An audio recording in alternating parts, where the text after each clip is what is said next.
Chegou hoje aqui a casa o novo rato wireless da Keychron. Este rato tem o potencial para ser a melhor qualidade de preço que temos no mercado neste momento, por isso vamos ver o que é que vem aqui dentro da caixa.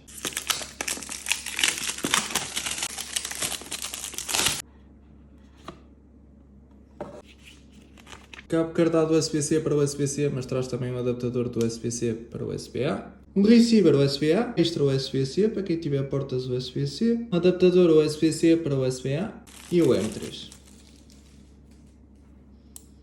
Tem uma borracha antiderrapante aqui no lateral. Os switches são clique. Entrada USB-C. Botão para alterar o DPI. Switch para alterar entre a ligação wireless off ou por cabo ou por Bluetooth. E botão para alterar o polling rate. Iluminação, vamos ter LEDs aqui na scroll wheel. Uma fita que vem da lateral em toda a volta do rato. Em breve trago-vos a review completa.